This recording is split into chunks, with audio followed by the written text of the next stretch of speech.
Hello student, কেমন আছো সবাই? অনেকদিন বাদে আবার তোমাদের সাথে দেখা হচ্ছে। তো আজকে তাপীয় প্রসারণ অধ্যায়টা রিভাইজ দেবো আমরা। তো এক্ষেত্রে আমি একটু দ্রুত পড়াবো, কারণ এর আগে আমি এই চ্যাপ্টারটা তোমাদের খুব ধীরে ধীরে আস্তে আস্তে বুঝিয়ে প্লাস যে সমস্ত সংজ্ঞাগুলো দরকার সেগুলো লিখিয়ে দিয়েছি অলরেডি। তো সেগুলো আগে থেকে তোমরা দেখে নেবে যদি না দেখে থাকো, বা যেগুলো লেখার দরকার সেগুলো অবশ্যই খাতায় লিখে নেবে। কারণ আজকে সংজ্ঞা টঙ্গা এগুলো লেখাবো না খুব একটা, দ্রুত বিষয়টা আমরা রিভাইজ দিয়ে নেব। ওকে। আর যাদের বিশেষ করে পাস করার সমস্যা থাকে, অর্থাৎ 15 নম্বর পাওয়ারও সমস্যা দেখেছি আমি, খাতা দেখতে গিয়ে এটা আমি দেখেছি যে 15 নম্বরও সমস্যা হচ্ছে। তো তাদের জন্য আমি অবশ্যই বলবো এই চ্যাপ্টারটায় কোনো সাজেশান করতে যেও না, যেমন পড়াচ্ছি ঠিক সেইভাবে তোমরা পড়বে, আগেরগুলো দেখে নেবে, আগের ভিডিওগুলো, প্লাস আজকেরটাও রিভাইজ দেবে এবং বারবার সেগুলোই লিখবে। এবং যারা ভালো স্টুডেন্ট তাদের তো অবশ্যই করতে হবে, কারণ যাদের টার্গেট বেশি অনেক, তাদের তো এইভাবে সাজেশান করে পড়লে হবে না। তো অবশ্যই ভালো করে পড়বে আর রিভাইজ দেবে। ধরো অনেকের মনে হচ্ছে যে রেডি হয়ে গেছে, সহজ চ্যাপ্টার তো এটা, তো রেডি হয়ে গেছে, কিন্তু দেখা যায় যে লেখার সময় সমস্যা দাঁড়ায়। সেক্ষেত্রে তোমরা একটু লিখে লিখে অভ্যাস করবে, তাহলে বেটার হবে, অনেক বুঝতে পারবে কোথায় ভুলগুলো হচ্ছে। তো চলো আজকে আমরা শুরু করছি তাপীয় প্রসারণ অধ্যায় রিভিশন। তো তাপীয় প্রসারণ অধ্যায় রিভিশনে আমরা যেটা দেখব প্রথমত, অ্যাকচুয়ালি এখানে কি কি কন্টেন্ট আছে। কন্টেন্ট আছে যে 3 রকম যে পদার্থের অবস্থা, অর্থাৎ কঠিন, তরল এবং গ্যাসীয়, তাদের প্রসারণ, তাপ প্রয়োগে তাদের প্রসারণ হচ্ছে। তো কঠিন পদার্থের নির্দিষ্ট আকার এবং আয়তন আছে, সেক্ষেত্রে তাহলে কঠিনের যেহেতু নির্দিষ্ট আকার এবং আয়তন আছে, তাহলে আমরা কঠিনের ক্ষেত্রে 3 ধরনের প্রসারণই দেখতে পাবো: দৈর্ঘ্য প্রসারণ, ক্ষেত্র প্রসারণ এবং আয়তন প্রসারণ। অর্থাৎ কঠিন যদি লিখি আমি, কঠিন পদার্থ, তাহলে কঠিন পদার্থের ক্ষেত্রে আমরা পাবো দৈর্ঘ্য প্রসারণ,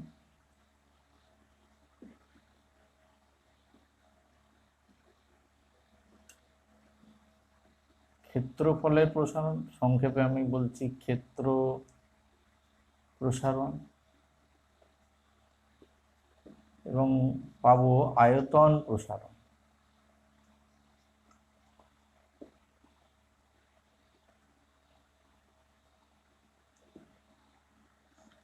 তরলের ক্ষেত্রে কি, তরলের নির্দিষ্ট আকার নেই, তাই না? যে পাত্রে রাখা হয় সেই পাত্রের আকার ধারণ করে। তো সেক্ষেত্রে কি, তরলের যেহেতু নির্দিষ্ট আকার নেই কিন্তু আয়তন আছে, সেক্ষেত্রে তরলের আমরা দৈর্ঘ্য বা ক্ষেত্র এই দুটো বিষয় আমরা পাবো না, শুধুমাত্র কি পাবো, আয়তনের প্রসারণ। এখন আয়তনের প্রসারণে সেখানে আবার একটা প্রবলেম আছে, যে তরল যেহেতু নির্দিষ্ট আকার নেই, তো তরলকে রাখতে গেলে অবশ্যই একটা পাত্রের দরকার হয়, কঠিন পাত্রের দরকার হয়। তো সেই কঠিন ধাতব পাত্রে তুমি তরল রেখে তারপর তাকে উত্তপ্ত করবে, সেক্ষেত্রে কি হবে, দেখা যাবে যে তো ওই পাত্রের কিছু নিজস্ব একটা প্রসারণ ঘটবে, তাই তো? তো পাত্রের যদি প্রসারণ ঘটে, তাহলে আমায় কি করতে হবে, আয়তনের প্রসারণটা যদি দেখি আমি, তাহলে দুভাবে দেখতে পাবো। একটা হচ্ছে কি, যখন পাত্রের আমি প্রসারণটা বিবেচনা করব না, ভালো করে শোনো, পাত্রের প্রসারণটা আমি বিবেচনা করছি না, উপেক্ষা করছি, পাত্রের প্রসারণ আমি দেখছি না, সেক্ষেত্রে যে প্রসারণটা পাবো তরলের ক্ষেত্রে, সেটাকে আমি বলবো তরলের আপাত আয়তন প্রসারণ। আর যখন আমি পাত্রের প্রসারণটা বিবেচনা করব, করে বিচার করে বিবেচনা করে আমি যখন তরলের আয়তনটা নির্ণয় করব, আয়তন প্রসারণটা, সেক্ষেত্রে সেটাকে আমি বলবো তরলের প্রকৃত আয়তন প্রসারণ। তো তরলের ক্ষেত্রে তাহলে আমি যেটা পাবো, তরল পদার্থ,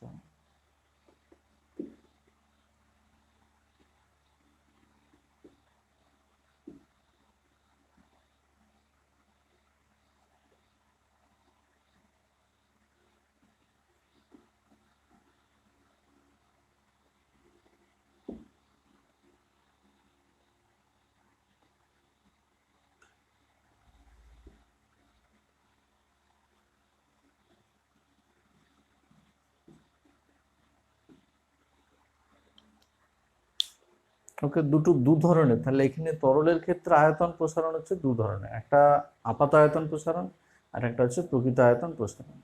নেক্সট আসছি গ্যাসের ক্ষেত্রে।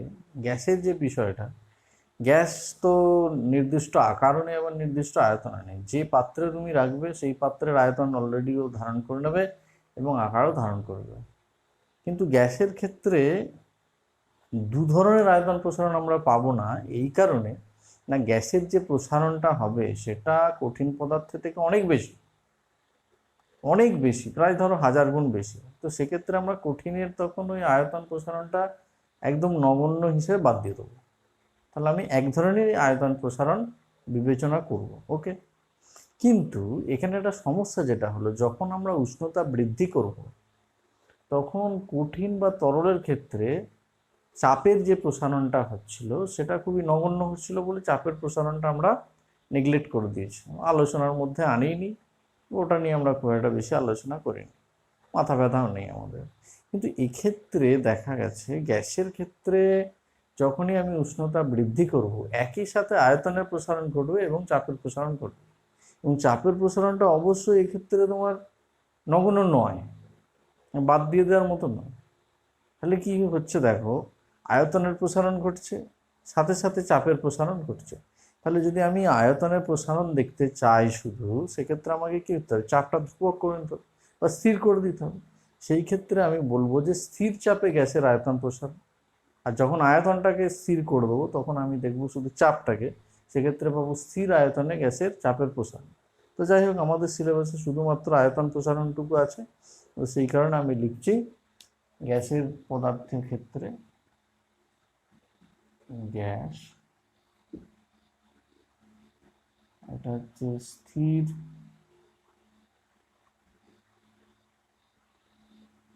চাপে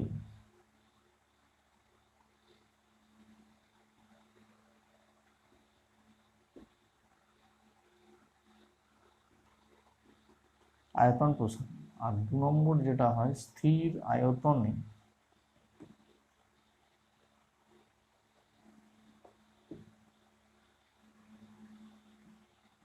চাপের প্রসারণ। তাহলে আমরা দেখতে পেলাম কঠিন পদার্থের ক্ষেত্রে 3 ধরনের প্রসারণ আমরা দেখতে পাই। একটা হচ্ছে দৈর্ঘ্য প্রসারণ, 2 নম্বর হচ্ছে ক্ষেত্র প্রসারণ, 3 নম্বর হচ্ছে আয়তনের প্রসারণ। এখন কঠিন পদার্থর 3টে দেখতে পেলাম। তরল পদার্থের ক্ষেত্রে আমরা 2 ধরনের প্রসারণ দেখতে পাই, সেটা হচ্ছে আপাত আয়তন প্রসারণ এবং প্রকৃত আয়তন প্রসারণ। গ্যাসের ক্ষেত্রে যে দুটো দেখতে পাই সেটা হচ্ছে স্থির চাপে আয়তন প্রসারণ এবং স্থির আয়তনে চাপের প্রসারণ। এখানে একটু আগে আমি বললাম যে কঠিন তরল বা গ্যাস এদের যে প্রসারণ যদি আমরা দেখি, তাহলে অবশ্যই সবচেয়ে বেশি প্রসারিত হয় গ্যাস, তারপর তরল, তারপর কঠিন। অর্থাৎ সবচেয়ে কম প্রসারিত হয় কঠিন এবং সবচেয়ে বেশি প্রসারিত হয় গ্যাস। কঠিন পদার্থের ক্ষেত্রে যদি আমি প্রথমে দেখি, কঠিন পদার্থ বিভিন্ন ধরনের কঠিন হতে পারে। সেখানে লোহা, রূপা, অ্যালুমিনিয়াম, তামা, বিভিন্ন ধরনের পিতল কঠিন পদার্থ হতে পারে। তো তাদের প্রসারণ কিন্তু আলাদা আলাদা, প্রত্যেকের প্রসারণ কিন্তু সমান না। অর্থাৎ আমি একই উষ্ণতা বৃদ্ধি করব কিন্তু দেখতে পাবো যে আলাদা আলাদা প্রসারণ ঘটছে, তাই না? আর সবচেয়ে কম প্রসারণ হয় একটা কঠিন পদার্থ, সেটা হচ্ছে ইনভার্ট। ইনভার্ট একটা সংকর ধাতু যার প্রসারণ খুবই নগণ্য হয়। তো পরীক্ষায় যদি কখনো জিজ্ঞাসা করে যে কোন ধাতুটার প্রসারণ নগণ্য বা একদমই বলে যে প্রসারিত হয় না, তাহলে তোমরা অবশ্যই কিন্তু ইনভার্ট বলবে।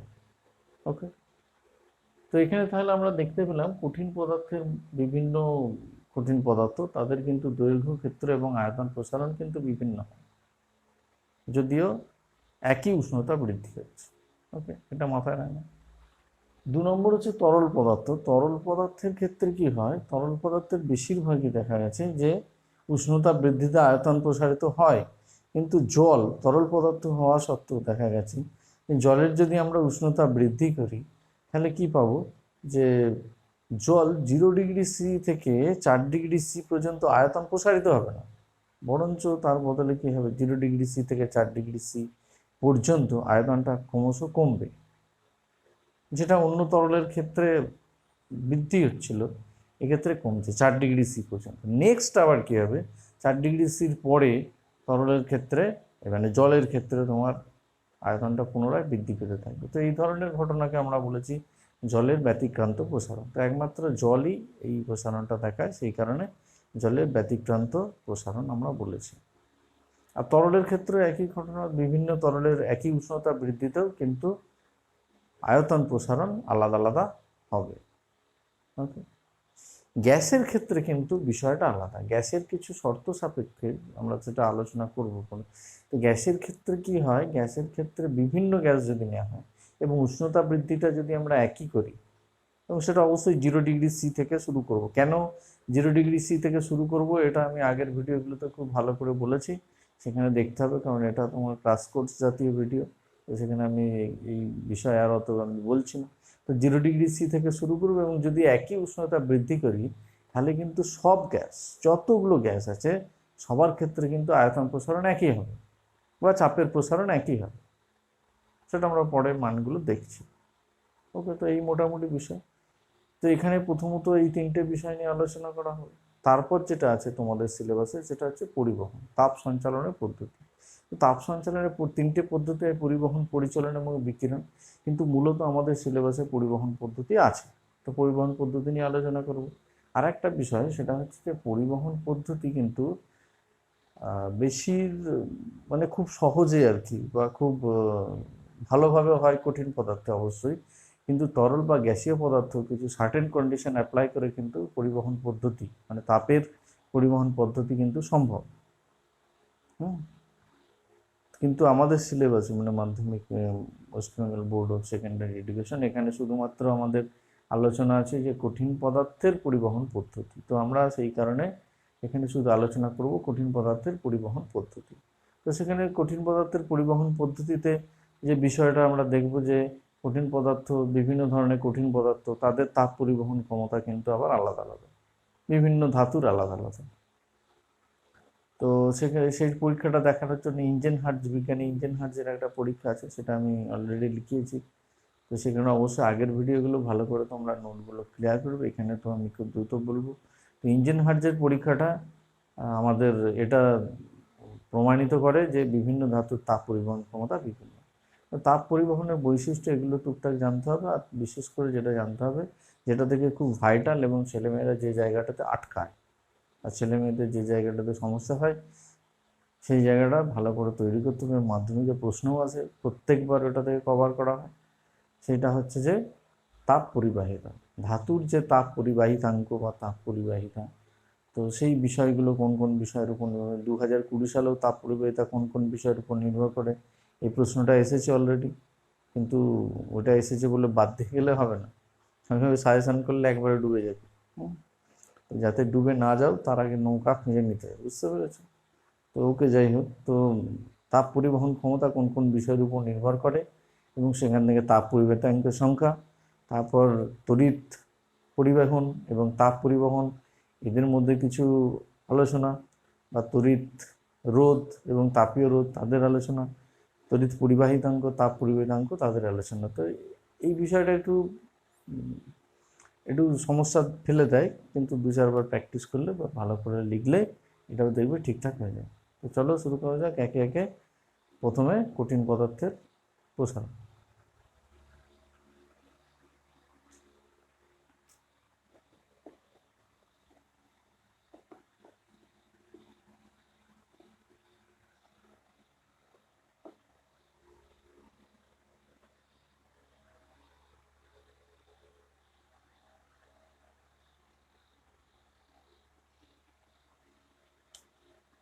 তো কঠিন পদার্থ ধরো, যদি আমরা বললাম যে বিভিন্ন কঠিন পদার্থের তাপ পরিবহন প্রসারণ ক্ষমতা আলাদা আলাদা, তো আমরা এরকম দেখেছি যে অ্যালুমিনিয়াম, কপার,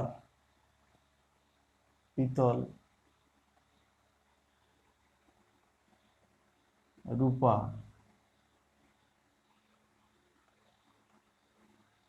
লোহা, এগুলো তো লিখে ফেললাম, যাই হোক, ঠিক আছে।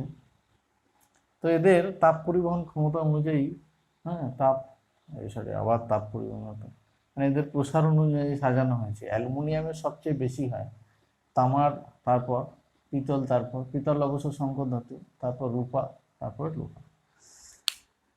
অর্থাৎ একই পরিমাণ উষ্ণতা বৃদ্ধি করবে তুমি, কিন্তু দেখবে যে আলাদা আলাদা এই পদার্থগুলোর প্রসারণ আলাদা আলাদা হচ্ছে। সেক্ষেত্রে অ্যালুমিনিয়ামের সবচেয়ে বেশি হবে এবং সবচেয়ে কম হবে লোহার। ওকে, তবে এটা কনফিউশন করবো না, যখন তাপ পরিবহন পড়াবো তখন হয়তো এগুলো থেকে জিজ্ঞাসা করলাম যে কার এই তাপ পরিবহন ক্ষমতা সবচেয়ে বেশি। দুটো কিন্তু প্রশ্ন আলাদা। এখানে হচ্ছে তাপীয় প্রসারণ, এই আলোচনাটা হচ্ছে তাপীয় প্রসারণ।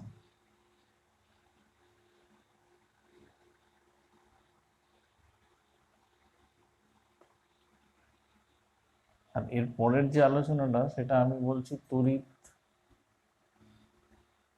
ও তাপ পরিবহন ক্ষমতা। তাপ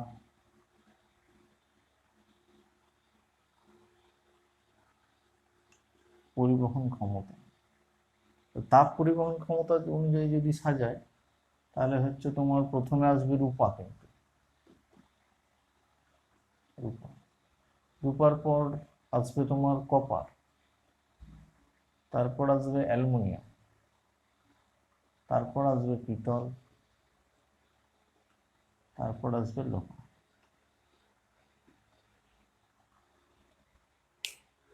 দুটো কিন্তু আলাদা। প্রশ্ন যদি পড়ে কিন্তু একটু ভেবেচিন্তে অবশ্যই, ঠিক আছে, একটু ভেবেচিন্তে উত্তর দিতে হবে। দুটো কিন্তু বিষয় আলাদা, একটা হচ্ছে প্রসারণ আর একটা হচ্ছে তাপ পরিবহন। আমি দুটো এখানে একটু কনফিউশন যাতে না হয় সেটা এখানে লিখে দিলাম। তো এটা আমাদের কাছে পরিষ্কার যে বিভিন্ন ধাতুর তাপ প্রয়োগে কিন্তু প্রসারণ যেটা হবে সেটা কিন্তু আলাদা আলাদা, এটা একদম পরিষ্কার। তো আমরা আসছি যে কঠিন পদার্থের দৈর্ঘ্য প্রসারণ, ক্ষেত্র প্রসারণ এবং আয়তন প্রসারণ।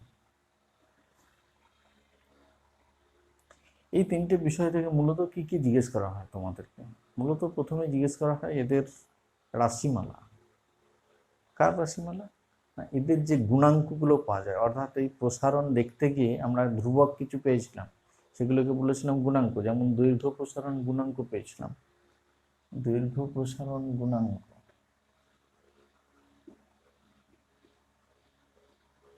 এটাকে বলেছিলাম আলফা দিয়ে প্রকাশ করেছিলাম। আর ক্ষেত্র প্রসারণ গুণাঙ্ক সেটা পেয়েছিলাম বিটা।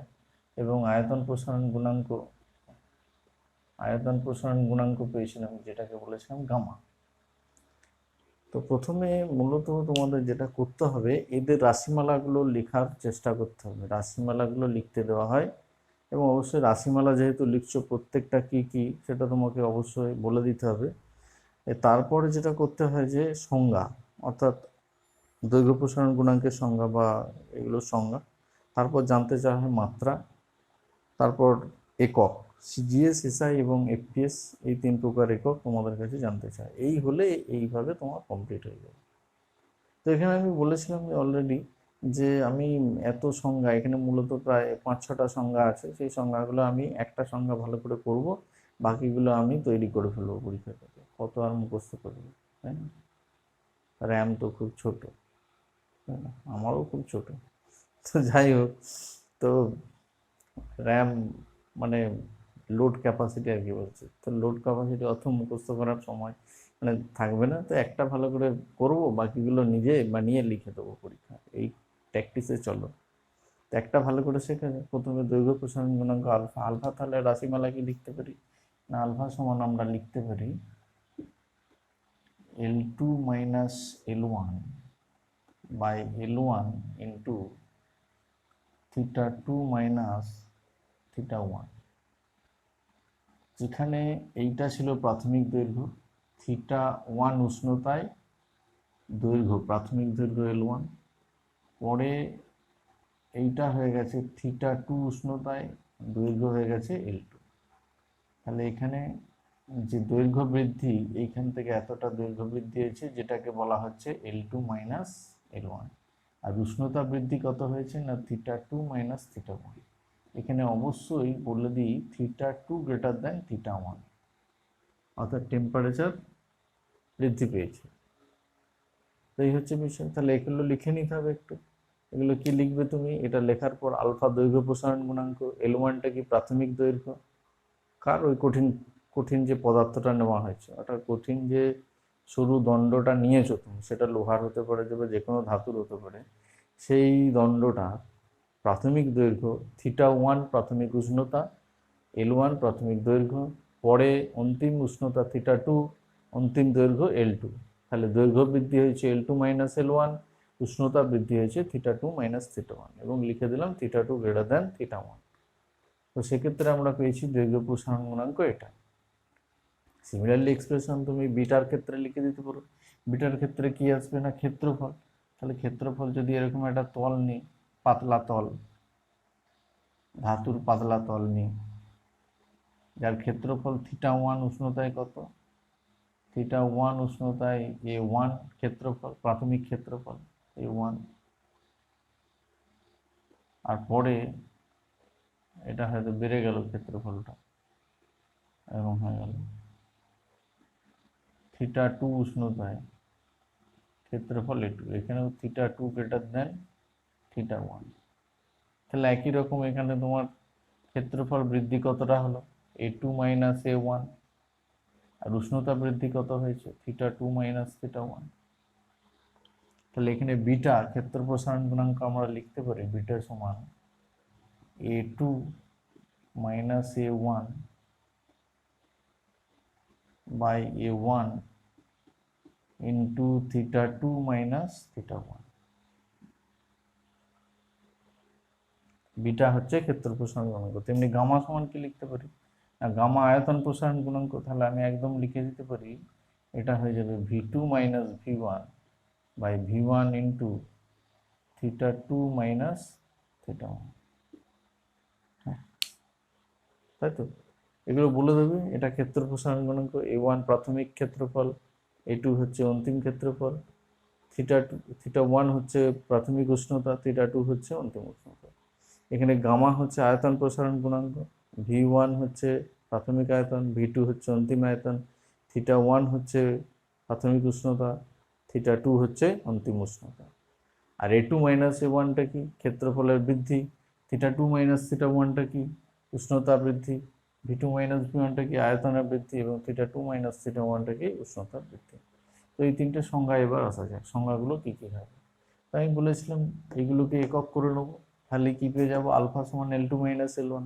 তাহলে আমি সংজ্ঞাটা এইভাবে দেবো যে কোনো কঠিন পদার্থের প্রতি একক দৈর্ঘ্যে প্রতি একক উষ্ণতা বৃদ্ধিতে যে পরিমাণ দৈর্ঘ্য প্রসারণ ঘটে, কোনো কঠিন পদার্থের প্রতি একক দৈর্ঘ্যে প্রতি একক উষ্ণতা বৃদ্ধিতে যে পরিমাণ দৈর্ঘ্য প্রসারণ ঘটে তাকে ওই কঠিন পদার্থের দৈর্ঘ্য প্রসারণ গুণাঙ্ক বলা হয়। সিমিলারলি বিটা তাহলে কি বলবো, কোনো কঠিন পদার্থের প্রতি একক ক্ষেত্রফলে প্রতি একক উষ্ণতা বৃদ্ধিতে যে পরিমাণ ক্ষেত্র প্রসারণ ঘটে তাকে বলা হবে এই কঠিন পদার্থের ক্ষেত্র প্রসারণ গুণাঙ্ক। সিমিলারলি গামা, গামা সমান কি বলতে পারি না, কোনো কঠিন পদার্থের প্রতি একক আয়তনে প্রতি একক উষ্ণতা বৃদ্ধিতে যে পরিমাণ আয়তন প্রসারণ ঘটে তাকে বলা হবে এই কঠিন পদার্থের আয়তন প্রসারণ গুণাঙ্ক।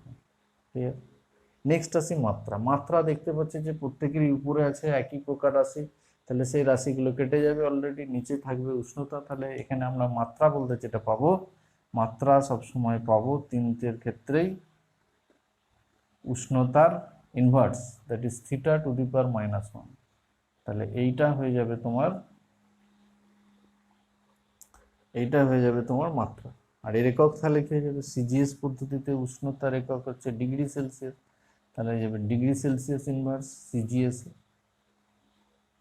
এসআই কি হয়ে যাবে কেলভিন ইনভার্স, আর এপিএসএ কি হয়ে যাবে ডিগ্রি ফারেনহাইট ইনভার্স এপিএস। বেশ, ওকে।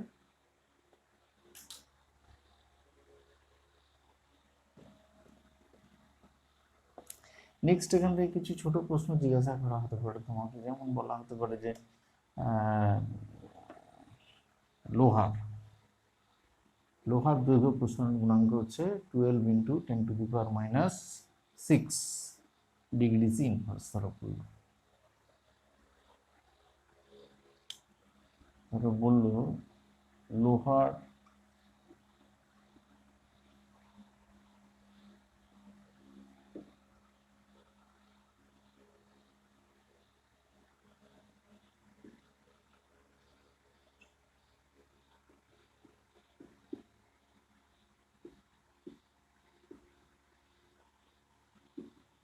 বলতে কি বোঝো?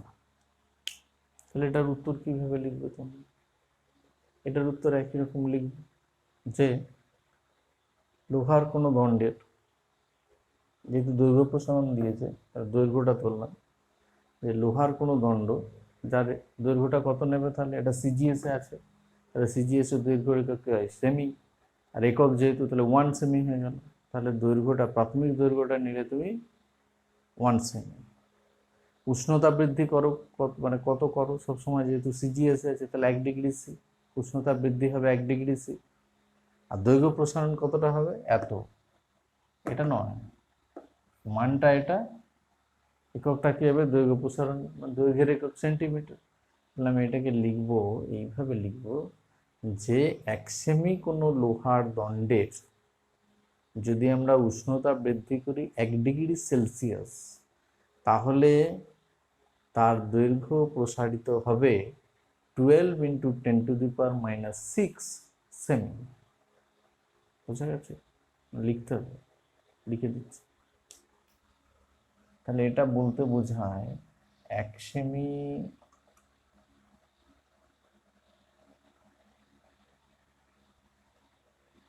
দৈর্ঘ্য বিশিষ্ট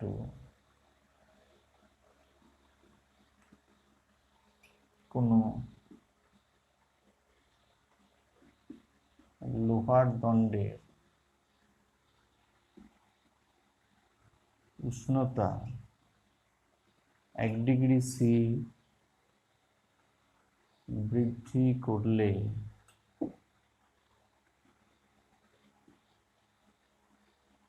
দৈর্ঘ্য বৃদ্ধি হয় 12 × 10⁻⁶।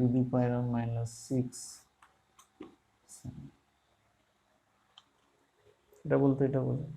এখন দেখো, এই প্রশ্নটাই তোমাকে একটু হয়তো আরেকটু জটিল করে দেওয়া হলো।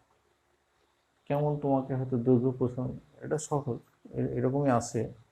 এবার তো কোশ্চেন প্যাটার্ন তো চেঞ্জ হয়েছে, মানে এমন এমন কোশ্চেন জিজ্ঞাসা করা হয় তুমি জানো, কিন্তু বিষয়টা তোমাকে একটু ঘুরিয়ে জিজ্ঞাসা করা হয়।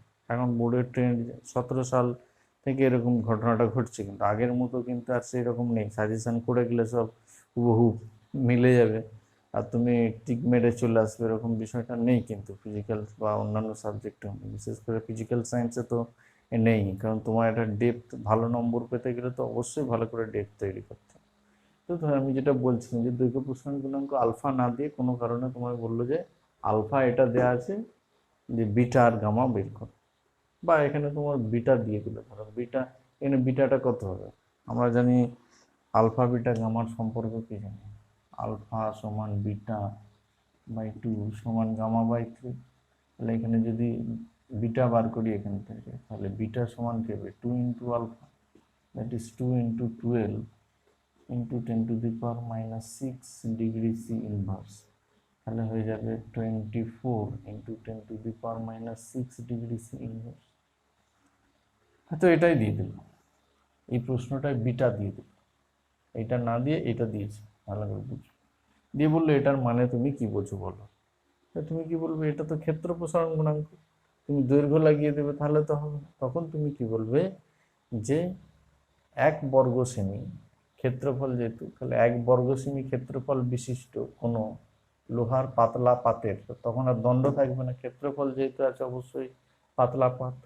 তাহলে 1 বর্গ সেমি ক্ষেত্রফল বিশিষ্ট কোনো লোহার পাতের উষ্ণতা 1 ডিগ্রি সি বৃদ্ধি করলে ক্ষেত্রফল বৃদ্ধি হবে 24 × 10⁻⁶ একক বর্গ সেমি। ক্ষেত্রফল যেহেতু বর্গ সেমি।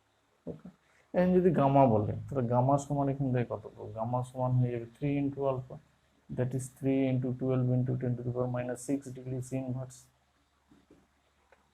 তাহলে এখান থেকে আমি পেয়ে যাব 36 × 10⁻⁶ ডিগ্রি সি। যদি তোমাকে গামা দিয়ে দেয়, দিয়ে বললে এটার মানে কি বোঝো তাহলে বলো তো। তাহলে একই রকম ভাবে তুমি এখানে তো আয়তন প্রসারণ গুণাঙ্ক এটা, তাহলে এখানে বলবে 1 ঘন সেমি বাহু বিশিষ্ট কোনো লোহার, তখন আর দণ্ড নয়, পাতও নয়, তখন কি হয়ে যাবে? ঘনক। কারণ ঘন বস্তু হয়ে গেছে, তার আয়তন আছে। তুমি বলবে 1 ঘন সেমি, এক ঘন সেমি আয়তন বিশিষ্ট, দৈর্ঘ্যের বদলে আয়তন, 1 ঘন সেমি আয়তন বিশিষ্ট কোনো ঘনকের, লোহার ঘনকের উষ্ণতা 1°C বৃদ্ধি করলে আয়তন বৃদ্ধি হয় 36 × 10⁻⁶ একক আয়তনের ঘন সেমি। হ্যাঁ। আর কি জিজ্ঞেস করতে পারে এখান থেকে? তোমায় আর জিজ্ঞেস করতে পারে যে দৈর্ঘ্য প্রসারণ গুণাঙ্ক দিয়েছে, তাহলে সিজিএস এ দিয়েছে এটা, তো বলতে পারে যে এসআই এবং এফপিএস ভ্যালুটা নির্ণয়।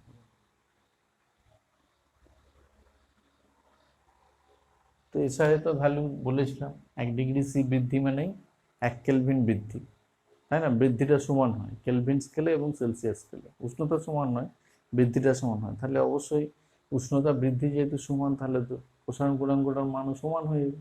আমরা তাহলে লিখতে পারি আলফা, সেলসিয়াস স্কেলে আলফা সি দিয়েছে, তাহলে আলফা সি বলছে এখানে 12 × 10⁻⁶ সি ইনভার্স, তাহলে আলফা কে সমান কি আলফা সি, তাহলে হয়ে যাবে 12 × 10⁻⁶, এককটা আলাদা হবে, কেলভিন স্কেলে কে, তাহলে কে। এটা কোন পদ্ধতিতে হয়ে গেল? এসআই পদ্ধতিতে। এটা সিজিএস এ দেওয়া ছিল।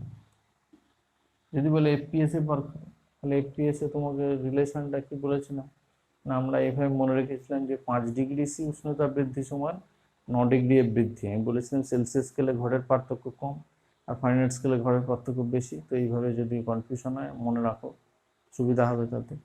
তাহলে আলফা সি সমান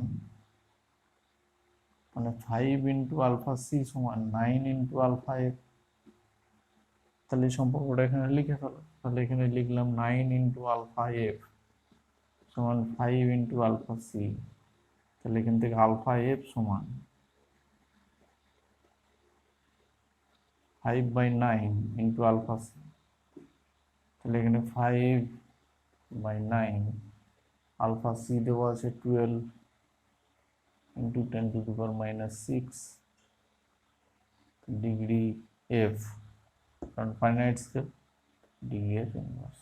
ক্যালকুলেশন করবো যেটা হবে 60/9, অর্থাৎ 3 × 9 3 4 20/3 সামথিং আসবে 20/3, তাহলে 20/3 × 10⁻⁶ ডিগ্রি এফ ইনভার্স।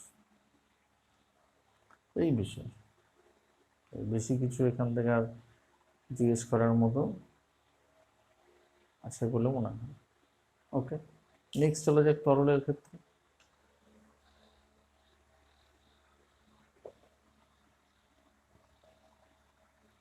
তরলের ক্ষেত্রে তাহলে আমরা দেখলাম যে দুই ধরনের প্রসারণ, আয়তন প্রসারণ আমরা পাবো। একটা হচ্ছে তরলের আপাত আয়তন প্রসারণ, আর একটা হচ্ছে তরলের প্রকৃত আয়তন প্রসারণ। তরলের আপাত আয়তন প্রসারণ কি হচ্ছে, গামা তার সাথে কি লিখবো এ, অ্যাপারেন্ট বোঝাতে, অর্থাৎ আপাত বোঝাতে গামা এ, তার এক্সপ্রেশনটা লিখবো। আর একটা হচ্ছে গামা আর, রিয়েল প্রকৃত বোঝাতে ব্যবহার করবো। তো এখানে V2 না লিখে আমি কি লিখবো VA, অর্থাৎ যে আয়তনটা আপাত আয়তন প্রসারণ সেটাকে আমি বলবো V2 না বলে বলবো VA। তাহলে এখানে VA minus V1 by V1 into θ2 minus θ1, আর এখানে R, তাহলে এখানে লিখবো VR minus V1 by V1 into θ2 minus θ1। ভিএটা কি, এখানে ভিআরটা কি একটু রিমাইন্ড করে নাও। আর ভিএ মাইনাস V1টা কি, আর VR মাইনাস V1টা কি, এই দুটো জিনিস। ভিটা হচ্ছে তরলের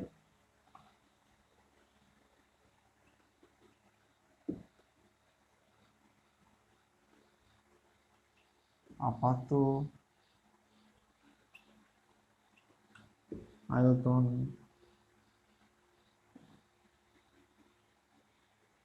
অন্তিম কথাটা হবে, অন্তিম আপাত আয়তন। তাহলে এটা কি যাবে, তরলের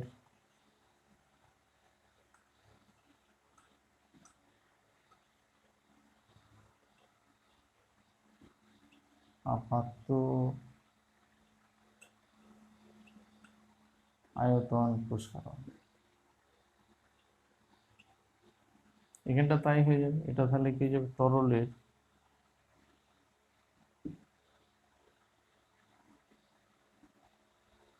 অন্তিম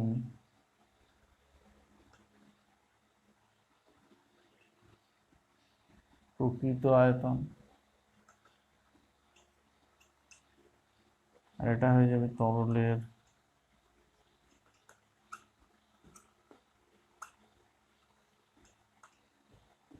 প্রকৃত আয়তন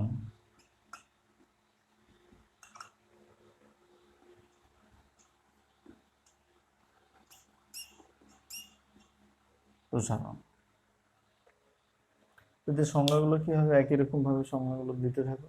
সংজ্ঞাগুলো কি হবে না, কোনো তরলের প্রতি একক আয়তনে প্রতি একক উষ্ণতা বৃদ্ধিতে যে পরিমাণ আপাত আয়তন প্রসারণ ঘটে তাকে বলা হবে তরলের আপাত আয়তন প্রসারণ গুণাঙ্ক।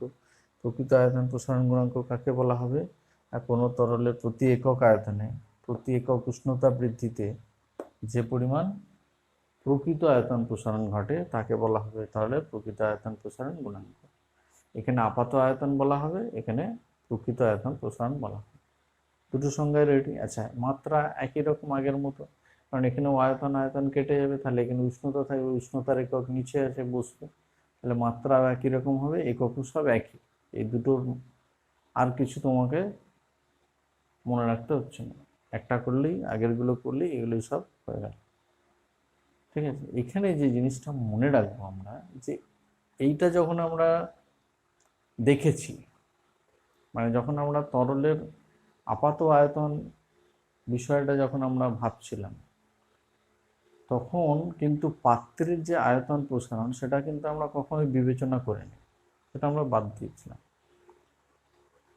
সেই কারণে তরলের আপাত আয়তন প্রসারণ গুণাঙ্কটা কিন্তু পাত্রের প্রসারণের উপর নির্ভরশীল। বিষয়টা কিন্তু বোঝার আছে, আমরা বিবেচনা করিনি কিন্তু, আলাদা কথা। আর এটা কিন্তু নির্ভর করেছে, অর্থাৎ এই প্রসারণ গুণাঙ্কটা পাত্রের তো নিজস্ব প্রসারণ হচ্ছে, সেটা তো আমরা দেখছি না, আমরা শুধু আয়তন তরলটারই দেখছি, পাত্রটা তো বিবেচনাও করছি না। সেই কারণে বলছি, যে পাত্রের আয়তন প্রসারণ বেশি হবে তার ক্ষেত্রে, মানে ওই ওই পাত্রে যদি তরলটা রাখো, পাত্রের প্রসারণ বেশি হলো, তাহলে তরলের আপাত আয়তন প্রসারণটা কি হবে, বেশি দেখাবে না কম দেখাবে, কম দেখাবে, তাই না? কারণ পাত্রের আয়তন প্রসারণ বেশি হয়ে যাবে, সেক্ষেত্রে তুমি কম দেখতে পাবে। তো যাই হোক, আপাত আয়তন প্রসারণটা তরলের, একটাই তরল ধরো, নির্দিষ্ট তরল, কিন্তু সেক্ষেত্রে বিভিন্ন বিভিন্ন যদি পাত্র নাও, তাহলে দেখা যাবে যে বিভিন্ন বিভিন্ন পাত্রের ক্ষেত্রে তরলের আপাত আয়তন প্রসারণ গুণাঙ্ক আলাদা আলাদা, মানটা আলাদা আলাদা পেয়ে যাচ্ছ। ভাবো একই তরল, কিন্তু বিভিন্ন পাত্র যখনই নিচ্ছ তখন তার মান, মানে গামা এ অর্থাৎ প্রকৃত আয়তন প্রসারণ গুণাঙ্কের মান, সরি আপাত আয়তন প্রসারণ গুণাঙ্কের মান কিন্তু তুমি আলাদা আলাদা পাচ্ছ, কারণ পাত্রের প্রসারণ আলাদা আলাদা হচ্ছে। বোঝা গেল? এটা মাথায় রাখতে হবে। তাহলে পাত্রের যে উপাদান তার উপর নির্ভরশীল হচ্ছে গামা এ। সেই কারণে এটা তরলের নিজস্ব বৈশিষ্ট্য নয়, বা মূল বৈশিষ্ট্য নয়, বা স্বকীয় ধর্ম নয়, কিন্তু সেখানে গামা আর, কিন্তু গামা আর পাত্রের প্রসারণের উপর নির্ভরশীল না। সেই কারণে পাত্র যায় নাও না কেন, মানে যেমন খুশি উপাদানের পাত্র তুমি নিতে পারো, তরল যদি একই হয় তাহলে তার গামা আর এর মান সবসময় একই হবে, অর্থাৎ গামা আর এর একটি মান পাবে, আলাদা আলাদা হবে না। কিন্তু বিভিন্ন পাত্র নিলেও এর মানটা কিন্তু একই থাকবে, মানে পাত্রের প্রসারণের উপর এটা নির্ভরশীল হচ্ছে না। সেই কারণে এটাকে বলা হচ্ছে তরলের নিজস্ব ধর্ম। বুঝা গেল?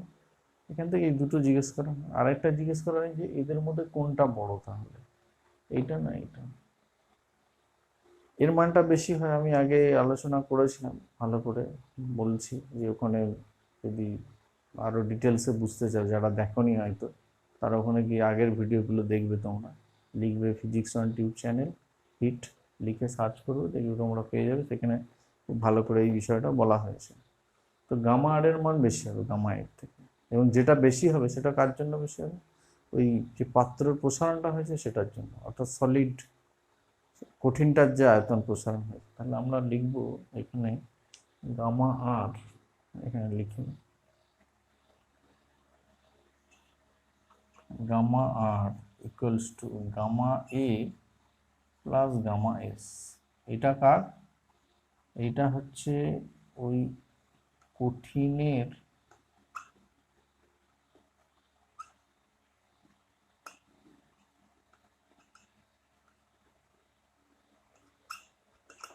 আয়তন প্রসারণ গুণাঙ্ক। তাহলে অবশ্যই গামা আর গ্রেটার দেন গামা এ, এর মানটা এর থেকে বেশি। ওকে, তরল হয়ে গেল। Next gas.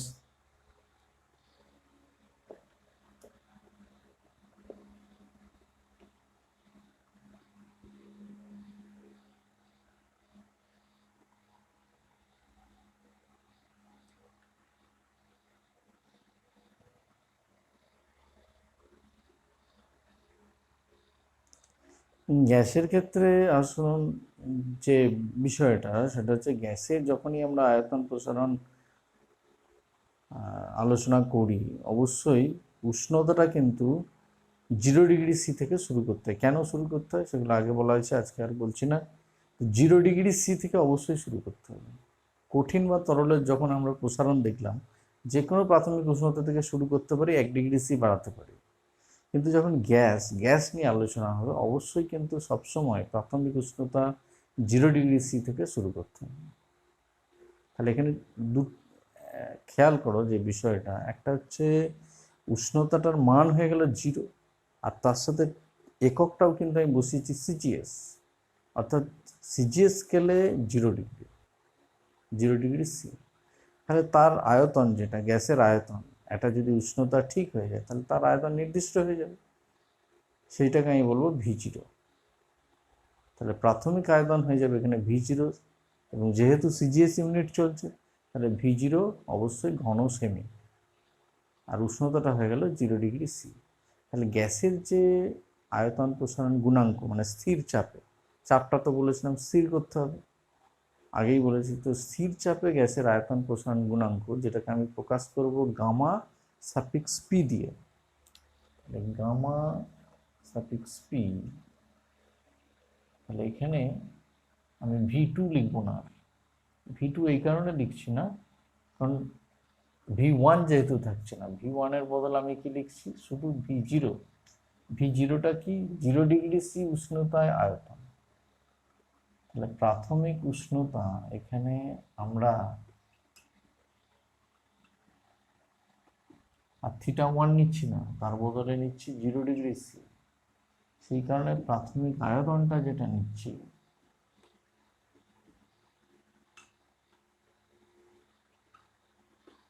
সেটার V1 না লিখে আমরা লিখছি শুধু V0। 0° বলে 0 এখানে লিখছি, V0cc, V0 ঘনসেমি।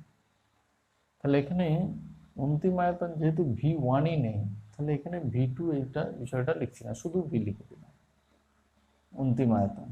আর এখানে তাহলে V0 ইন্টু কি হবে, θ-0। তাহলে এটাকে যদি ভালো, θ-0 মানেই θ, তাহলে এটাকে এটা না লিখে শুধু এটাও লেখা, এই হচ্ছে এক্সপ্রেশন। তাহলে এখানে ভি হচ্ছে তোমার অন্তিম আয়তন, থিটা অন্তিম উষ্ণতা হচ্ছে θ°C, আর অন্তিম আয়তন হচ্ছে VCC। তাহলে এখানে উষ্ণতা বৃদ্ধি যেটা,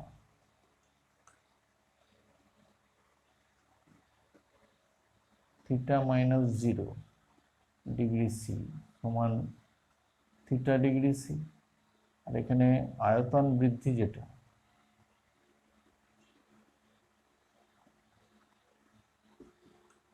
এটা হবে V minus V zero CC.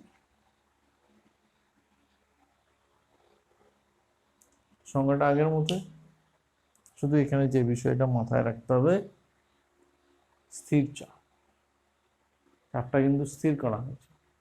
তাহলে আমরা কি বলবো, যে স্থির চাপে, আর যেহেতু গ্যাসের আয়তন পাল্টে যায় মানে ভরের পার্থক্যের জন্য, তো সেইখানে নির্দিষ্ট ভর বিষয়টা আছে। তো স্থির চাপে নির্দিষ্ট ভরে কোনো গ্যাসের 0 ডিগ্রি সি উষ্ণতায় যা আয়তন, তার প্রতি একক আয়তনে, এই আয়তনটাকে একক করব, তাহলে এটা 0 ডিগ্রি সি উষ্ণতার আয়তন, তাহলে 0 ডিগ্রি সি উষ্ণতার আয়তনটাকে একক করব। সেই কারণে আমি বললাম, দেখো 0 ডিগ্রি সি উষ্ণতায় যে আয়তন, তার প্রতি একক আয়তনে প্রতি, এটা কি 1 ডিগ্রি সি উষ্ণতা বৃদ্ধিতে, এটা কিন্তু 1 একক বললে হবে না, কারণ আমি বলেছি এখানে ইউনিট চলছে কিন্তু সেলসিয়াস। এখানে প্রতি 1 ডিগ্রি সি একদম মেনশন করে দিতে হবে টেম্পারেচারটা কোন স্কেলে নিচ্ছ। 1 ডিগ্রি তো বাড়াচ্ছ, এর আগের সংখ্যাগুলোই পার্থক্য, এটা এর আগের সংখ্যাগুলো আমি একক করে বাড়িয়েছি, সেটা সেলসিয়াসে হতে পারে, ফারেনহাইটে হতে পারে, বা কেলভিন হতে পারে। এখানে কিন্তু ভালো করে এটা মনে রাখো যে তোমাকে কিন্তু সেলসিয়াস স্কেলেই বাড়াতে হবে, মানে ডিফাইন করতে গেলে এটা। তো প্রতি 1 ডিগ্রি সি উষ্ণতা বৃদ্ধিতে যে পরিমাণ আয়তন প্রসারণ হয় তাকে বলা হবে স্থির চাপে গ্যাসের আয়তন প্রসারণ গুণাঙ্ক। ওকে, তো পরীক্ষায় তোমাদের সিলেবাসে সাধারণত চাপ প্রসারণ গুণাঙ্কটা আসে না, মানে গামা ভি, যেটা চাপ প্রসারণ গুণাঙ্ক গামা ভি, স্থির আয়তনে গ্যাসের চাপ প্রসারণ গুণাঙ্ক গামা ভি। গামা ভিটা তোমাদের সিলেবাসে নেই, কিন্তু যদি তোমার মনে হয় করার, তাহলে একই রকম লিখবে। ওখানে শুধু কি করবে, স্থির চাপে শুরু হয়েছিল, তাহলে এখানে কিসে শুরু হবে, স্থির আয়তনে। আর ওখানে কি বৃদ্ধি পাচ্ছিল, আয়তন, তাহলে এখানে বৃদ্ধি পাবে চাপ। এই হচ্ছে বিষয়, যেখানে ওখানে চাপ ছিল সেখানে আয়তন, এইভাবে পুটটা করে এটা নিজেরা ওটা লিখবে। তো গামা পি পেলাম। হ্যাঁ, এখানে যেটা বলে রাখি, গামা ভি যদি পায়, তাহলে গামা ভি যে এক্সপ্রেশনটা হবে, তাহলে এটা কি হবে P minus P zero by P zero into theta. এবং এদের মান দুটো দেখা গেছে পরীক্ষা করে, গামা পি এবং গামা ভি যাই বলো না কেন, এদের দুটোর মানই একই হয়। এটা হচ্ছে 1/273। তোমরা এর আগেও গ্যাসের ধর্ম চ্যাপ্টারে অলরেডি পড়েছো। এবং যেহেতু সিজিএস ভ্যালুটা হয়ে যাবে কত, ডিগ্রি সি ইনভার্স, আয়তন প্রসারণ গুণাঙ্কের ডিগ্রি সি ইনভার্স। এখান থেকে তোমাকে জানতে পারে যে কেলভিন স্কেলের মানটা কত। কেলভিন স্কেলে কি হয়, একই রকম হয়, তাহলে একই রকম হলে হয়ে যাবে 1/273 কেলভিন ইনভার্স। সেটা হলো সিজিএস, এটা হলো এসআই। যদি এফপিএস বার করতে বলে, এফপিএস আগের মতো করেই বার করবে, শিখিয়েছি, তাই না। এটা সিজিএস, তাহলে 5/9 ইন্টু আলফা এ, সরি এটা গামা, তাহলে গামা এফ সমান হচ্ছে 5 ইন্টু গামা সি, তাহলে গামা এফ দাঁড়িয়ে যাবে 5/9 ইন্টু গামা সি, তাহলে গামা এফ ফারেনহাইট স্কেল আর কি, 5/9 ইন্টু 1/273,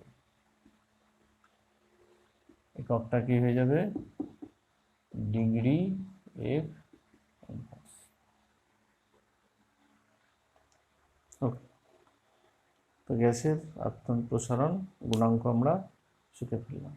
এবং এখানে অবশ্যই মনে রাখবো যে সব গ্যাসের কিন্তু আয়তন প্রসারণ গুণাঙ্কের মান সমান, সব গ্যাসে যত গ্যাস আছে সবার মান কিন্তু এটা, সব গ্যাসের। ওকে, তাহলে এই পার্টটা শেষ হলো। নেক্সট আমি শুরু করবো এবার তাপের পরিবহন।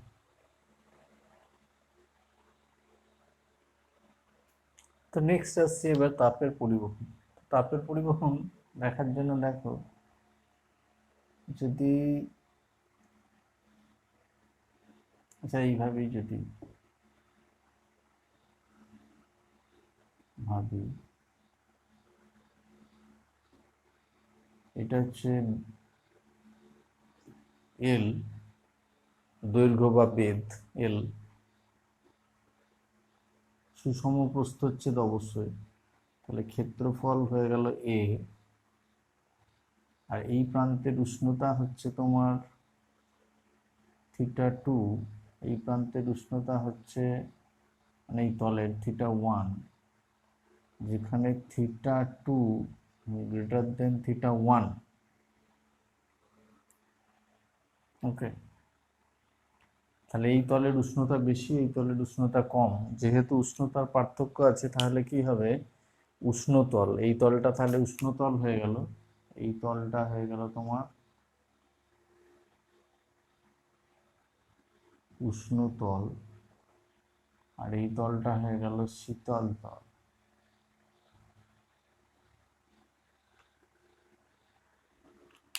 তো যেহেতু এর উষ্ণতা বেশি, তাহলে তাপ এই তল থেকে এই তলে যাবে, আর তাপের পরিবহন ঘটবে। এখন এই তাপের পরিবহনটা যখন তাপীয় স্থিতাবস্থায় পৌঁছবে, তাপীয় স্থিতাবস্থাটা কি, এটা আর আমি এখন যাচ্ছি না, কারণ এর আগে যদি অসুবিধা হয় তোমরা আগের ভিডিও দেখবে, আবার বলছি। তাপীয় স্থিতাবস্থায় কি হবে, কোনো তাপের শোষণ যেহেতু হবে না, তাহলে সব তাপটা পরিবাহিত হবে, তাহলে এখান থেকে তাপ পরিবহন ঘটবে। সেটা ধরলাম এইচ, কত সময় ধরে, টি সময়। তাহলেই হচ্ছে বিষয় যে একটা সুষম প্রস্থচ্ছেদ বিশিষ্ট কি আছে, তাপ পরিবাহী। এটাকে আমি বলছি তাপ পরিবাহী এই কারণে, কারণ এর মধ্য দিয়ে তাপের পরিবহন হচ্ছে। তাহলে এই তাপ পরিবাহীর মধ্য দিয়ে তাপের পরিবহন এই কারণে হচ্ছে, কারণ দুটো বিপরীত তলের মধ্যে উষ্ণতার পার্থক্য আছে, একটার উষ্ণতা বেশি, একটার উষ্ণতা কম। তাহলে উষ্ণতার পার্থক্য যেটা এখানে,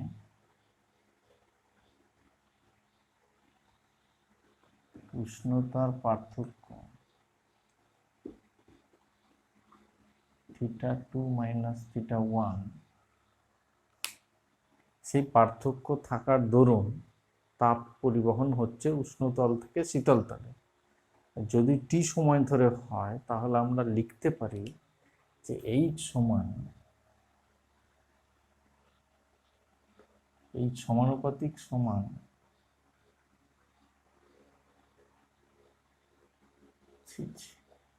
এইচ সমানুপাতিক কার কার সাথে সমানুপাতিক না, যত তলের ক্ষেত্রফল বাড়বে তাহলে তাপ পরিবহন বেশি হবে, উষ্ণতার পার্থক্য যত বেশি হবে তত তাপ পরিবহন বেশি হবে, এবং সময় যত বাড়বে তাপ পরিবহন বেশি হবে। কিন্তু যত দৈর্ঘ্য বা বেধটা যত বড় হবে, তত কিন্তু তাপের পরিবহন কম হবে, অর্থাৎ ব্যস্তানুপাতিক। তিনটে সমানুপাতিক, একটা ব্যস্তানুপাতিক। সমানুপাতিক গুলো লিখে ফেলি, তাহলে টি ইন্টু এ ইন্টু θ2 মাইনাস θ1,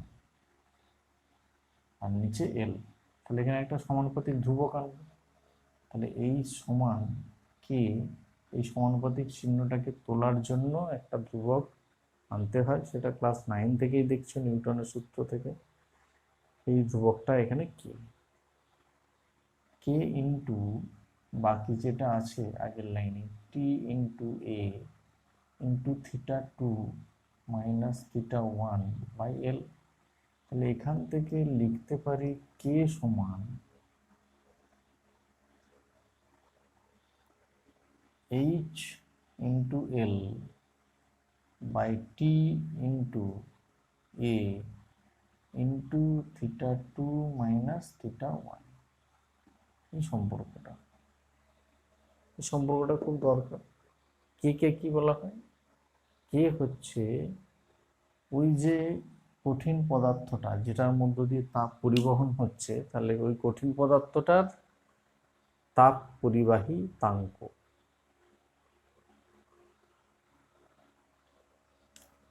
তাহলে এইটা হয়ে গেল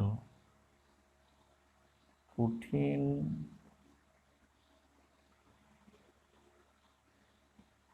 পদার্থ তাপ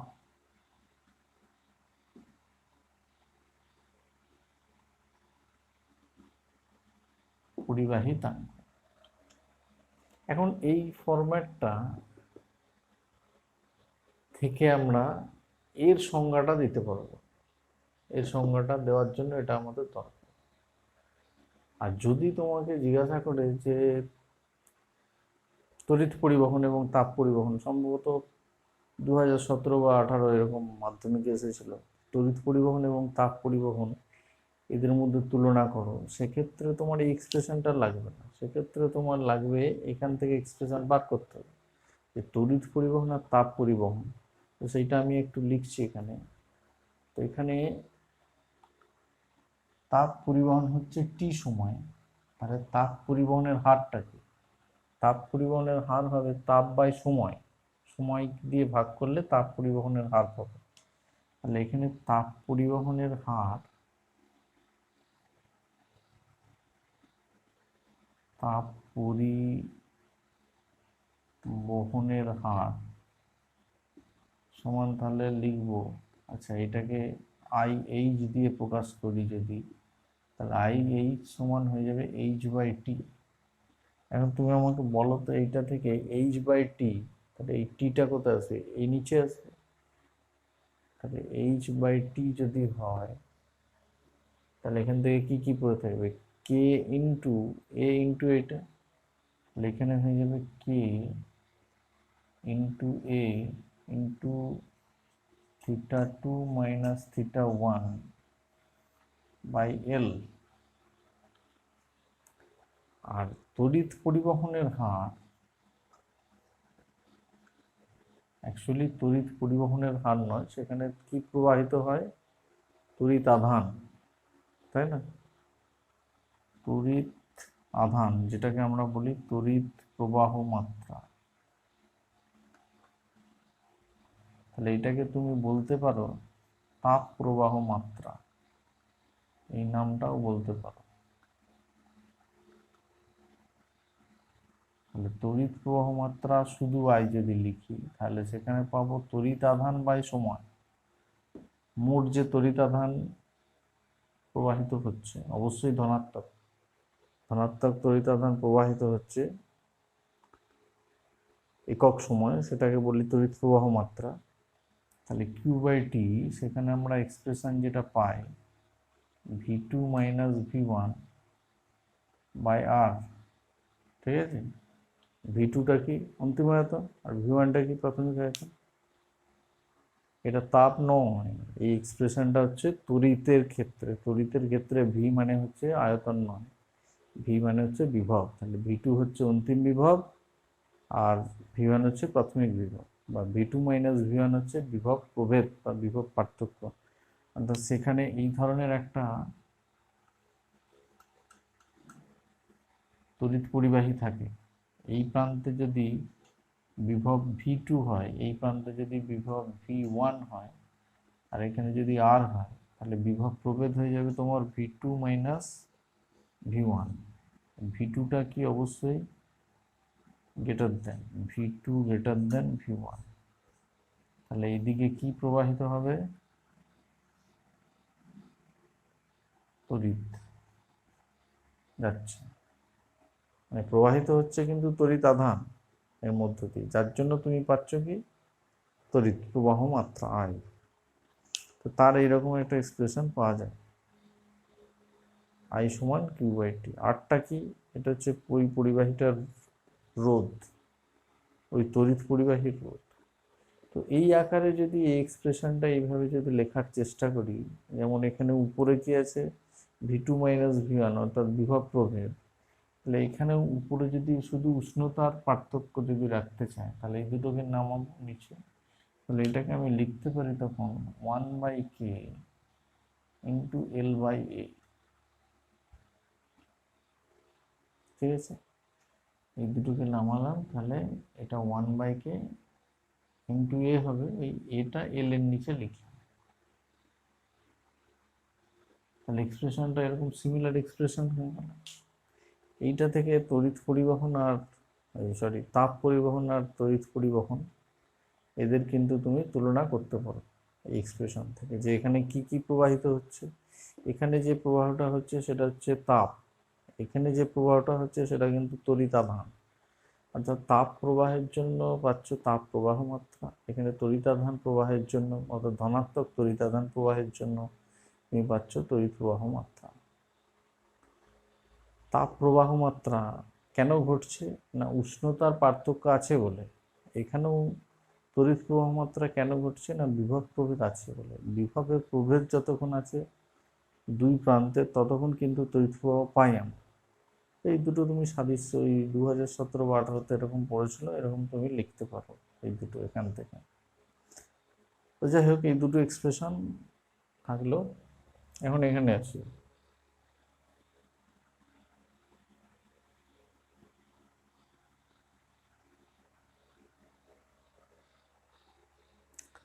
এবার এখানে আসি কঠিন পদার্থের তাপ পরিবর্তনক, যেটার সংজ্ঞা তোমার আছে বারবার।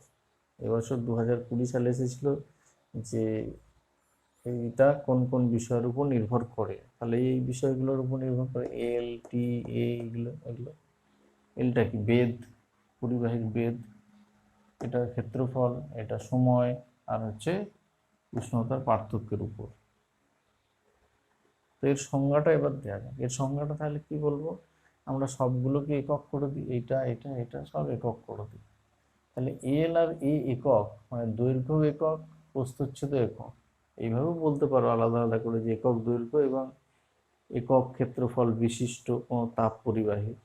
এইটা না বলে আমি সহজে বলার জন্য কি বলিনি, বাহুটাই একক ধরে নিই ঘনকের, তাহলে কি ক্ষেত্রফল একক হয়ে যায়, তোমার দৈর্ঘ্য একক বুঝিয়ে যায়। সেখানে আমি এইভাবে বলি, ঘনক দিয়ে সংজ্ঞাটা বলি। তুমি এইভাবে বলতে পারো একক দৈর্ঘ্য, ঘনক দিয়ে সহজ হয়ে যায় আরো।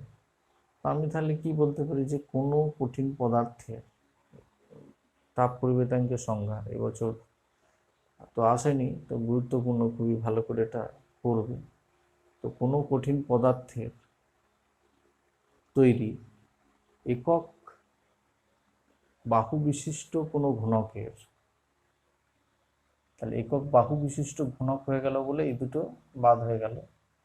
একক বাহু বিশিষ্ট কোনো ঘনকের দুই বিপরীত তলের উষ্ণতার পার্থক্য একক হলে,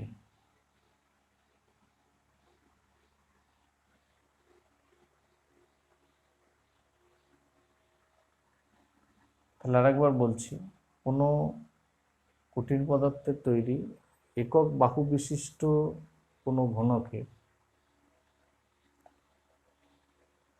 দুটি বিপরীত তলের উষ্ণতার পার্থক্য একক হলে তাপীয় স্থিতাবস্থায়, যখন তাপীয় স্থিতাবস্থায় পৌঁছেছে, তাপীয় স্থিতাবস্থায় উষ্ণ তল থেকে বিপরীতে অবস্থিত শীতল তলে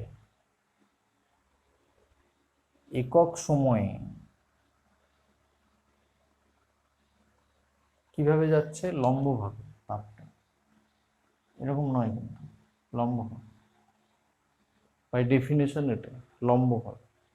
তাহলে একক সময়ে লম্বভাবে যে পরিমাণ তাপ পরিবাহিত হয় তাকে বলা হবে ওই কঠিন পদার্থের তাপ পরিবাহিতাঙ্ক।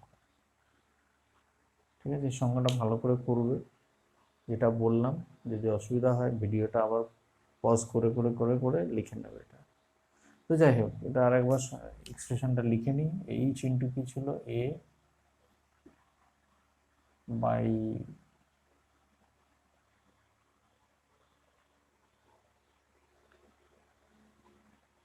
কে ইন্টু এ ইন্টু, আচ্ছা আচ্ছা, এখানে ছিল তোমার এইচ ইন্টু এল, না টি ছিল, টি ইন্টু এল ইন্টু,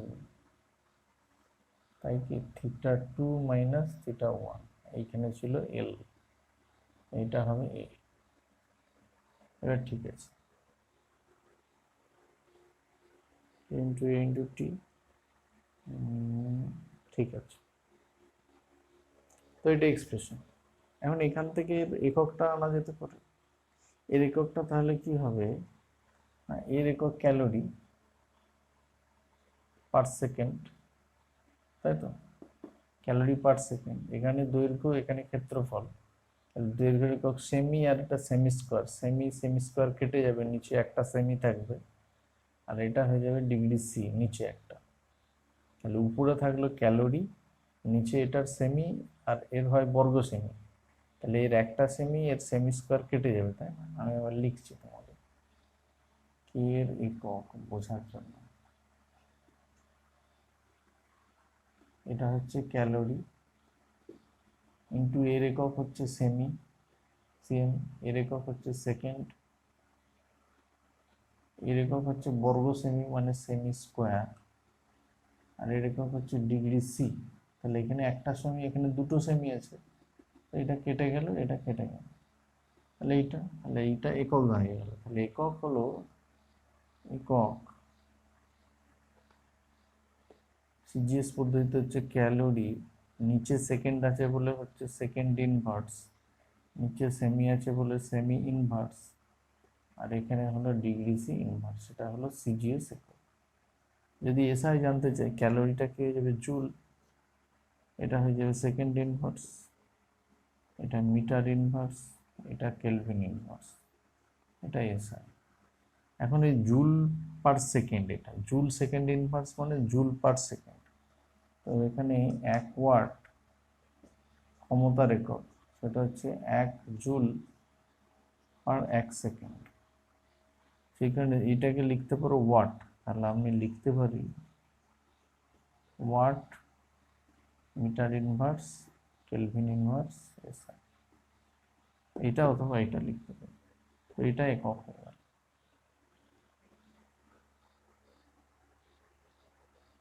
ওকে,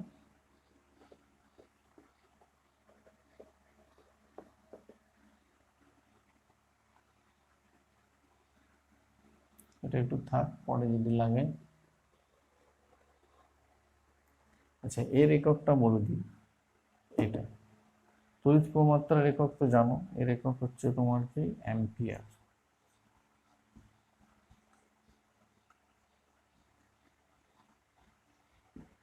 অ্যাম্পিয়ার এর এককটা কি হবে, এইচ বাই টি, তাহলে এটা জুল, আর এর একক সেকেন্ড, তাহলে জুল পার সেকেন্ড, তাহলে এর একক হয়ে যাবে জুল সেকেন্ড ইনভার্স, বা লিখতে পারো ওয়াট, যেটা বলবো ওয়াট। এসআই করতে পারি, এটাও এসআই অবশ্যই।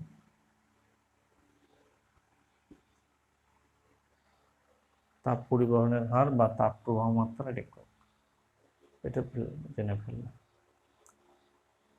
এখন এই এক্সপ্রেশনটা থেকে এবার আসা যাক।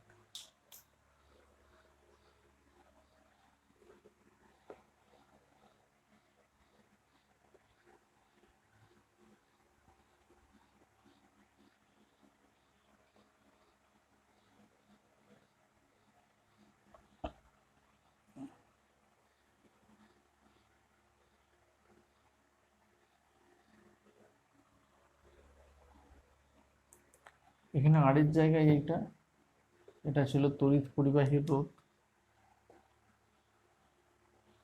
এটাকে বলা হয় তড়িৎ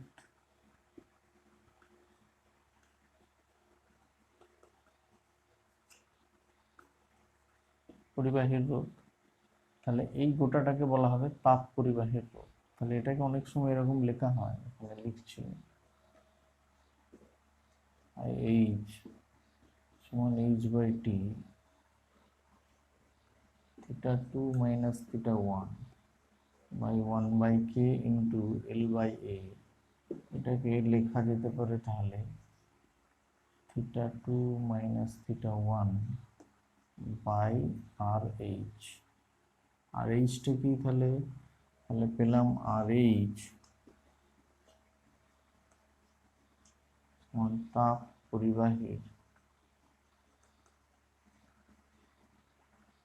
পরিবাহীর রোধ সমান কি পেলাম তাহলে 1/k ইন্টু L/A। ঠিক আছে, ওকে। তাহলে এর এককটা কি হবে প্রথমে জেনে যাক। তাহলে RH এইখান থেকে লেখো, এককটা ভালো লিখতে পারবে, এক্সপ্রেশনটা বাদ দিয়ে লেখো, তাহলে বেটার লিখতে পারবে। তাহলে RH সমান তুমি লিখতে পারছো, RHটা যদি এদিকে তুলে দাও তাহলে দেখো তুমি এখান থেকে পাচ্ছ যেটা RH, এটা উপরে তুলে দিলে তাহলে θ2 মাইনাস θ1 বাই h/t। এর একক কি হয় ডিগ্রি সেলসিয়াস, বা এসআই যদি করো kelvin.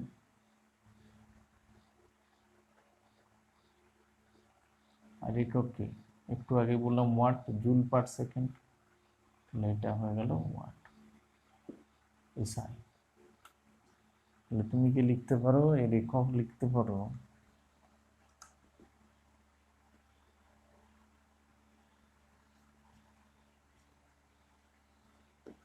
Watt inverse kelvin SI.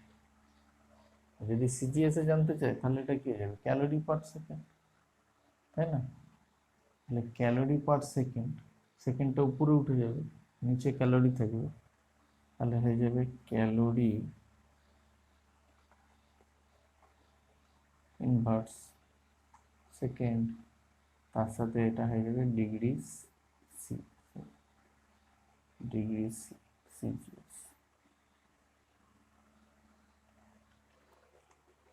তারপরে ভাই রোধ, এর মানটা কার উপর নির্ভর করে, এগুলোর উপর নয়, কিন্তু এর মানটা নির্ভর করে পরিবাহীর উপাদানের উপর। ঠিক আছে, মানে এই এক্সপ্রেশন থেকে তুমি বলতে যাও না কেন আর এইচ কোথায় গেল, হ্যাঁ এখান থেকে বলতে যাও না আর এইচ, তাহলে আর এইচ নির্ভর করে এখান থেকে বলো কে এর উপর, আর এর দৈর্ঘ্য প্রস্থচ্ছেদ মানে জ্যামিতিক আকার, তাই তো, এর উপর। তাহলে তাপীয় পরিবাহীর যে উপাদান তার রোধাঙ্ক, সরি এটা কি পরিবাহিতাঙ্ক, তাই তো, তাপ পরিবাহিতাঙ্ক এর উপর নির্ভর করবে, আর হচ্ছে দৈর্ঘ্য এবং প্রস্থচ্ছেদের উপর। হ্যাঁ, এখন এখানে একটা কথা বলি, তাপ পরিবাহিতাঙ্ক না লিখে তুমি সরাসরি বলবে পরিবাহীর উপাদান, উপাদানের উপর নির্ভর করছে, আর যে জ্যামিতিক আকার বা দৈর্ঘ্য বা প্রস্থচ্ছেদ এর উপর নির্ভর করছে। ওকে, এটা হলো কোন কোন বিষয়ের উপর নির্ভর করে। বেশ, এত অবধি হয়ে গেল। নেক্সট আসছি এই বিষয়টা নিয়ে।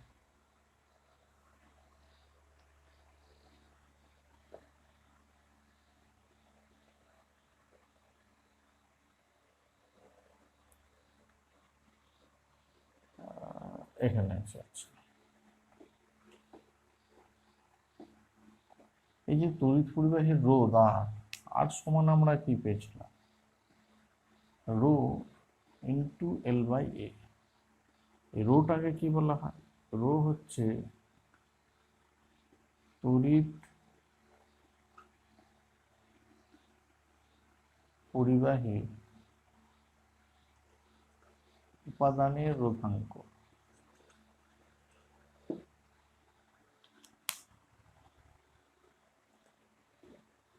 তড়িৎ প্রবাহ চ্যাপ্টারে রোধের এক্সপ্রেশন এটা ছিল, আর সমান রো ইন্টু L/A, তড়িৎ পরিবাহীর উপাদানের রোধাঙ্ক। তো এখানেও আর এইচ সমান এই এক্সপ্রেশনটা দেখো, যদি তুলনা করো তাহলে এখানে রো এর জায়গায় এসেছে 1/k, তাই না? তাহলে এখানে তুমি লিখতে পারো এখান থেকে রো এইচ, যেটাকে তুমি বলবে তাহলে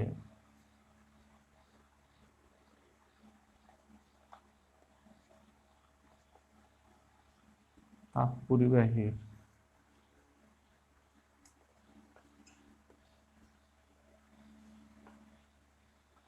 উপাদানের রোধাঙ্ক, সেটা সমান কি পেলে, এখানে এল বাই এ যদি বাদ দিয়ে দিই তাহলে এখানে পড়ে থাকছে 1/3, তাই না? বোঝা গেল? তাহলে এটাকে বলছে তাপ পরিবাহীর উপাদানের রোধাঙ্ক 1/k। আর কেটা কি? পরিবাহিতাঙ্ক। তাহলে পেলে 1/ তাপ পরিবাহিতাঙ্ক।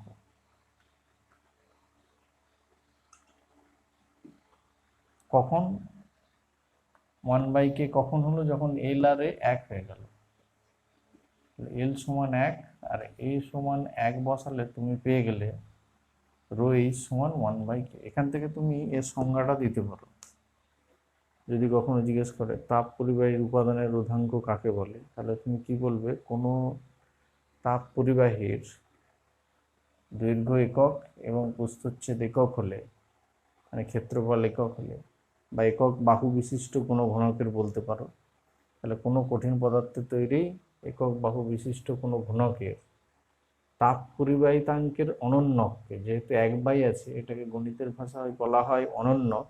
তাহলে তুমি বলতে পারো যে কোনো কঠিন পদার্থের তৈরি একক বাহু বিশিষ্ট কোনো ঘনকের তাপ পরিবাহিতাঙ্কের অনন্যককে বলা হবে ওই পরিবাহীর উপাদানের রোধাঙ্ক। এটা তো এখান থেকে এককটা কি লিখতে পারো না, কে এর যা একক তার ইনভার্স হয়েছে, কে এর একক এই কারণে লিখে দিয়েছি, এর ইনভার্স হয়েছে, মানে সব উল্টো হবে, না এইগুলো উপরে উঠবে, এটা নিচে আসবে, তাই না? 1/k উল্টে গেছে, যেমন এটা উল্টে যাবে, তাহলে এটাকে উল্টে লিখলে তুমি এগুলো সব উপরে পাবে, তাই না? তাহলে এখানটা তুমি লিখতে পারবে এর একক, তাহলে এটা হয়ে যাবে ক্যালোরি ইনভার্স সেকেন্ড, এটা হয়ে যাবে সেমি, এটা হয়ে যাবে ডিগ্রি সি, এটা জিএস। আর এসআই কি হয়ে যাবে? এসআইও তাই হবে, তাহলে joule inverse second metre kelvin SI. এইটাকে তাহলে কি লিখতে পারো? Watt inverse. তাহলে এটাকে লিখতে পারো বা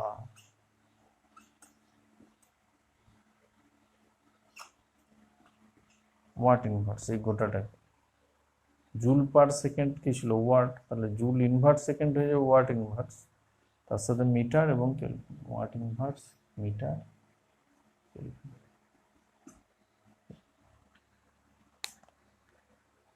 তো এই ছিল, এই শেষের পার্টটা তোমরা একটু কয়েকবার প্র্যাকটিস করবে, মনে হচ্ছে একটু শক্ত, এই জায়গাটা একটু প্র্যাকটিস করবে, আমি করিয়ে দিলাম, তোমরা ভালো করে কয়েকবার প্র্যাকটিস করবে খাতায় লিখে লিখে, তাহলে দেখবে তোমাদের রেডি হয়ে যাবে জিনিসটা। আর এখান থেকে প্রশ্ন আসেই, তুমি এটাকে বাদ দিও না, অনেকের এরকম থাকে এই জায়গাটা শক্ত লাগছে বলে বাদ দিবে, এইভাবে সাজেশন করো না, ঠিক আছে? তাতে সমস্যায় পড়বে। ওকে, ভালো করে পড়াশোনা করো, আবার দেখা হবে।